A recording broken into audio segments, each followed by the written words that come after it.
Kamoro moro mantie jano mar LTN en otieno maber arwaki e cheno mar kuku mar wach kendo otieno ma kawuono weche madwa wuoye gin ng'anyo mosiko bedo e kuonde tiegruok ma bende nwaseneno ka tok juma mokalo chande ne gidwa bedo mang'eny e kuonde tiegruok ma pacho kae. An makelo chenro nieri an Jeff Olomba ka in kod ote namboni malo kanyo Facebook idwa Lolwe TV, Twitter @Lolwe TV. Kamoro moro mantie bende inyalo yudowa e website marwa mwezi kwanyisie kinde ka kinde www.lolwe.tv/live. Kanyo ero ibro yudo achiel kachiel. Abro thuolo mosoganda wa nyisi nyingi mondo wadhi nyime. Erokamano Jeff. Nyikwara mogi kamoro amora nitie nyinga Richard Orengo. An wuod Kisumu County. Yes.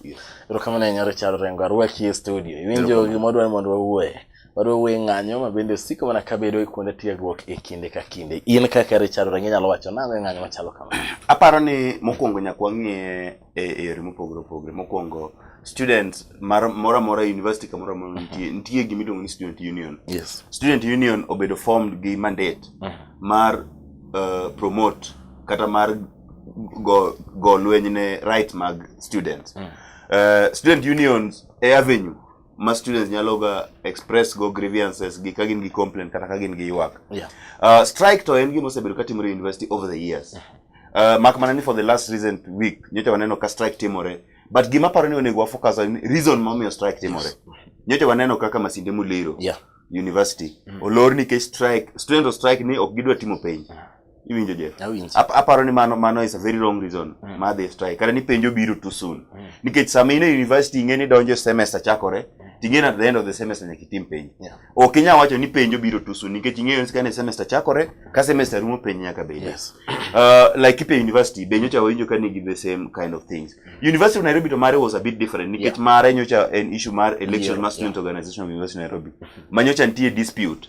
Jomoyombi odagi ni okoyombi, jomoyombo be wacho ni giyombo. Manyocha end up ni odhi mang'eny ma students moko owang'o nyaka university. Akeka nyocha ineno ma student ing'eni ji mang'eny ma osomo University of Nairobi kata moko osomo University of Nairobi ok ong'eyo ga office sonu no.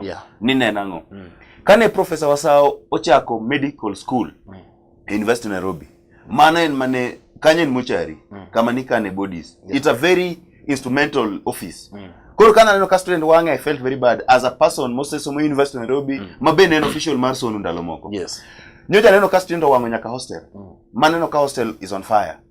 Aparo ni mano was a bit grievous. Nikech sama koro student destroy property, it is the same student mabro chulo fee migero go that property. Koro aparo ni kanyo we need to look at way muni bana ere kaka nyalo dhi nyime gi strike. Nikech strike is allowed. By law, agitation, picketing, kata mana the strike is allowed. But we must make sure ni strike does not ketho property mag university. That's number one. Number two, ketho property mag innocent civilians. You know ka ng'ato kadho gi gache to property ne bedo ketho. But most fundamentally, university nyaka ng'in to bana ere kaka wanyalo make sure ni elections mag union are free, fair, democratic, participatory. Maka results owuok to ji wacho ni Jeff kati lawyer inti abro tiyo next time. But there are other issues. Ndiye issues moko kanyo be mwang'eyo. How many times mangato nyalo bedo go elections. Koro it's a broad issue. Kaka my University of Nairobi is a broad issue. Minyalo ng'i in many other aspects. But another thing manyocho waneno kanyo and criminal elements. Ineno ka police nyocho the University of Nairobi to yudo bunde, yudo nyasore. It brings you to gimanyocho wasebedo kwa wachi studio. Ne bana nitie nyithindo gimoko modonje madho gik mamero ji. Gik mamero ji keji osemadho semo ko wigi wil. Gigi monego bed ni gitimo. Koro gi react kaka le. Koro wacho ni bana kata mana gik amadha mamero jigi be osedonje society. Nyak wang'i comprehensive methods manyalo deal go gi ng'ene ok inyal nyiso ng'ato ni make tere jela ema dhi konyo. Nyak wabed gi rehabilitation. Nyak wabed gi yo ma counseling be bede mondo ji okawa positive life mondo kik ji donje gik amadha ahinya. Nikech gik amadha gi kaka wasewacho studio ka ndalo mang'eny giketho ngima. Erokamano nya Orengo awinyi maber. Awinjo kai wacho ni gima kelo ichwang' momiyo gima ne wadono wene to ketho mwandu mag oganda mamoko. Jok nitiere oganda mathoth ma bende nitiere alwora mar mbalariany ma bende nyithindo siko mana ka ng'anye giki. Samoro ng'ato uso rabonde kanyo, samoro ng'ato ni kod duka ne kanyo, en bende nyithindo golo ichwang' margi gitero oko kaindi. Weche gi Orengo mwang'eyo to ere kaka wanyalo tieko ka ok wanyal tieko gi duto, ere kaka inyalo duok gi chien. Jeff ing'eni kipenja penjo no tikete e position matek ahinya nikech ndalo manane executive mar Sonu Sonu Nairobi kane ane a student yeah magi moko mbese moko ni wapo kwa yudore ko watimo gigi but kisedongo miwuok oko ti ing'iyo life in a different perspective inano ni bana ng'ato wuok e ode odhi e tich onge tiende mondo tokiyo mar mtoke onge tiende mondo geng'ne olew kata meeting ne moro kata hala moro modhi timo ema wacho ni bana kata kwa dhi nyime nikech tinde nitie advancement wan kaka babo wakane gin university kaka ne gidhawo gi police opogre kaka ne wadhawo opogre kaka students mana sani onego be ni engage aparo ni sani there is more democratic space ndalo cha ing'eni wadhawo against Moi gi Kanu koro it was a bit difficult but sani aparo nitie space ma students nyalo engage go but gimo wacho ni the sole responsibility mar ensuring ni nitie peace gi tranquility university and the university administration the university administration nyaka make sure ni bana processes madhi nyime university including some elections obedo conducted ma bring out university as a center of excellence because university kama onego beni chiwo example kaka society onego beni netimo ka university ema timo gik maricho university ema mismanage elections university ema iwinjo ni olok constitution makoro ji nyachung kata higni 10 iwinjo university okonego beni bedo gi culture ma are not democratic cultures mo perpetuate good governance because university kama onego beni jopiny kopo e timbe mabecho in mane nitie kanyo rengo ne ka timbe maru kata pen chike maru ne wacho ni ng'ato nyalo chung e thuolo mar mana Sonu constitution mar Sonu nikech ing'es constitution mar Sonu oseloki higni mang'eny nitie Sonu 98 then nitie Sonu 2000 then nitie Sonu 2005 moko nitie mbele kod kane wan ndalo wato ne ichung chairman office moro amora ni ichung tam achiel then noduogo loke inya chung terms ariyo but nyocho loke kendo minyalo chung terms adek kata ng'wen but awinjo ni sani nitie review kendo madhi nyime madhi limit terms go to either ariyo kata adek awacho ni depends on the constitution matiyo at that time nikech constitution mar Sonu is a living document en gimi nyalo tell through student engagement itere referendum to ka congress ose approve be matiyo kaka sani constitution mar Sonu koyiene ng'ato mondo run more than 2 or 3 times ano kane kantie problem nikech constitution ema guide operations mag Sonu as an organization pero kama nenyo rengo awinyo maber gima kora dwani mondo wang'e to ne en thuolo nero mar somo sama nyithindo nego beni somie kaito weche mag strike kodonyo to ka isiko mana kiloro mbalariany iparo ne jopuonjre ma somo kaige nitiere moko ma innocent magine kata wach strike no en gima bende ne okomako gi to ka koro riemb gi samoro riemb ng'ato gole Nairobi kaindi odwa dok nyaka Busia kocha oriembe janyuol bende nitiere ma temo kako nyalo mondo yud pesa ni mondo nyathine odhi nyime kod somo iparo ni jonyuol kachiel kod nyithindo ginto kaka jal ma bende osebedo student ka ng'at ma bende sane wacho ni ng'ama responsible society kaka in iparo ni jonyuol to winjo nade aparo ni jonyuol winjo marach nikech an asebedo university kolor university seche moko inyalo lor university kaka wan Sonu officials seche moko wan e allowance moro matin yudo ka wan gi pesa moro matin e mfuko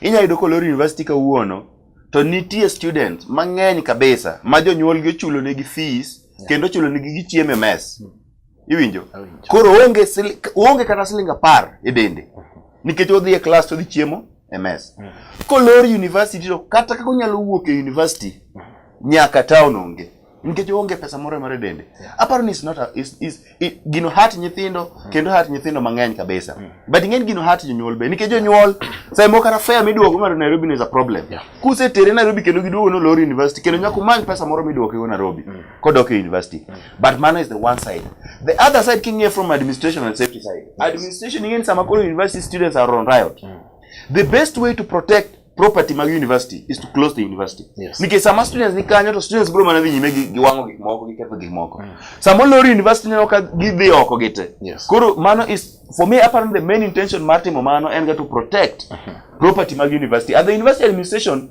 based on kaka strike dhi nyime ginyaga ng'iyo to giwacho ni bana for the safety of property mag university walor university mondo ng'ato dhi oko then ji nyaduogo kapis do ino kana olor university unayudo to wach no rumo wach mawang'o so there are two sides nitie sides man students ma bed affected in a very gross way nikech nitie moko ma prepare exams kaka sani nitie nyithindo moko ma were just ready to do exams koro ing'eni mano bedo postpone mano ko bedo postpone tiende ni the time idhi ka university takes longer idhi chulo more fee nikech sami skip over to the next year nyaka chuli fee mar following year moloyo ma bed affected gin jonyuol ma nyithindgi obiro university nikech higher education loans board loan emo migi ma gibiro university koro ing'eni kolor university to disrupt kata mana households mag economical nikech nyaka gimany pesa moro mondo nyathi odogo university ko yaw university so it's a broad issue to nyaka wapar ni bana ji duto ma bed affected gi ji duto mabedo affected gi university kokolor destruction of property nitie. Yes. Jonyuol ka nyithindo riemb gibe gidhi bedo affected nyaka gimany pesa. Nyithindo ma ikore ne penj be dhi bedo affected. So everybody gets affected.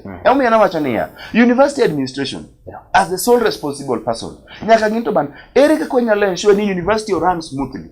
Ere kaka onyalo ensure ni university run maonge disruption. Ere kaka onyalo ensure ni university run maonge strike gi violence. Nikech strike nyalo timore mana nikech makosa moro kotimore. Yes. Kaka manyo jo timore ni there's a trigger. Yen strike nyaka bedi gimoro miluongo trigger. Yes. University administration sama gidhi elections kaka mag Sonu. Yes. Elections mag Sonu tek moingo kata elections mag MP. Kipenjo kata mosechung mosebedo elected so nikech ing'eni mai campaign kind joma riek. Yes. Ok campaign kind joma fu. Kore elections mag Sonu is a very competitive exercise. The way my university bedo katime over the years. Yes. One in university year director of elections. Professor Moroto kore en motelo oyiero commissioners gin former executive. But wacho ni bana university elections, Sonu elections also have become very competitive. Maparo ni university must start thinking ni bana ere kaka nyalo kata involve IEBC. Yes. In the process so that elections must Sonu be managed IEBC. So that it is more credible, it is more transparent. Gik moko ing'eni ng'ato kwalo papers to stamp a box gi. Timore mana nikech okwa plan kendo okwa prepare elections maber. Aparo university must start taking Sonu elections more seriously than it has been taken over the years. Kata ka we have to invest more. Yes. Mondo wakao credible institution kaka IEBC to manage Sonu elections. Mara nyalo konyo nikech Sonu election is a trigger for strike and violence in the university. Strike and violence otimore to what they affect jonyuol, what they affect nyithindo, what they affect property my university. So it is the responsibility of my university administration. Yeah. Mondo make sure ni Sonu elections are managed in a credible and very professional way. Mondo make sure ni bana yiero ko biro ka results owuok to jite nyalo yie ni ng'ane yo. Ero kama nyorenga sano kan nitiere weche moko mabide wacho ni nitiere weche moko mag siasa, nitiere jo siasa ma bende gin jo siasa ma jodite pacho kama bende awinjo kai wacho ni samoro gin bende gichocho yiero machalo kama igi mag sikunde. Iyudo ne kamoro ng'ato wacho ni ja siasa moro omiyo nyathi moro pesa kendo miye pesa mang'eny miwuoro mondo weche mag yiero gi e sikunde kuma tiegruok e gichochni. Bende jo siasa onego bed donje weche machalo kamagi. Siasa ing'eni Sonu elections is not Sonu elections ok chal gi elections kata mar NAT gini mar unions moko mathindo kaka NAT kopet gi. Sonu elections and elections machal gi general elections of the Republic of Kenya. Nikech Sonu elections and elections matingo over 38,000 students. 38,000 students. I don't know ni magi joma riek. Jimodhi University of Nairobi. Koro jimodhi University of Nairobi 38,000. Iwinjo kagi yiero jotendgi. En gima lich kendo gima serious. That one understand Sonu elections they cover more than 13 campuses. Yes. Including campus moro Mombasa, moro Kisumu. So it is a big issue. To nyakingeni bwana joma ni university ema influence society. Yes. Kidoke gwengini ma jodala upenyi to je viwinjo ni siasa dina. Koro ja siasa moro ma is worth his soul nyaka participate kaka yiero Sonu election. Nikech Sonu election influence a lot of things in national politics. Moko en gima nyien manyocha chakore timore nyoro. Kata before kane wadhi university one, kata kane wadhi university, ne wayudo support from the siasa. Mama no crutch. Okay, en gima rach nikech this is a political process. Ja siasa moro ma serious must participate in political processes. So it is a political process. So no can election mar professional body. En a political process. Participation mar ja siasa is part of it. Kata if it is not welcome, it's something you Nikech sama Sonu chairman en kata ng'ama allied to court. Yes. Court nigi influence kata ka gido timo mobilization moro university kan. To jo court nyalo bedo gi influence. Ka jo Jubilee mo bedo chairman. To jo Jubilee nigi wave moro kanyo university kanyo. Nikech Sonu elections go are also not just seen as a result nigi yiero student leaders. Sonu officials participate kata mane issues like appointment of university administrators, debate a council, debate a senate, debate a student disciplinary. So it's a big process that jasiasa mora nyaka involve. Kata ko yienegi involve kata ko yienegi. But apparently because it's a political process, jasiasa bedo ga involved. Yeah. Gimaduong' ni onego bed mar kwete mowacho kwete gima duong' nikech election koko timore gi kweto gik ma timore kaka manyo timore Milori University dhi timore. Koro election nyaka bed peaceful, nyaka bed transparent, nyaka bed credible. Ka wadhi nyime aneno ka mano ero wach makoro segol achiel kachiel kod rengo gimado ni makoro apenje ne to wach ni mogik kata paro mogik minyalo miyo oganda mabende nie mbalariany kaachiel kod jonyuol mondo gibed gi geno ni kata bende magi timore to weche mag somo pod biro dhi nyime yo makare. Aparo ni gima jodala wanyaka ng'eni university education en gima very important. Kendo en gima nyaka wa support waduto. Wakwayo ni university administrators gi jonyuol gi students o involve more engagement giwuo mang'eny than pingruok. Ning'eni ka ji wuoyo to ji winjore. Apparently processes kaka SONU elections should be taken more seriously by the administration. Administration ng'eny SONU elections gin gik manyalo affect normal operations mag university. Koro nyaka plan for it kendo wakete pesa moromo to do it in a more credible way. Mogik, jonyuol nyaka ng'ene gik matimore gi magi ang'eni affect jonyuol kendo sai moko diko chunygi. Ba jonyuol nyaka ng'ene gima yot, gima tek maber. Gimoro ka nitie tek gi shida gi tiende ni at the end of the day results dhi bedo mabecho. Gima yot ahinya ok gol results maber. Koro ka jonyuol neno ni shida mago nitie, ging'e ni mago part and parcel mag struggle mag kadho university education.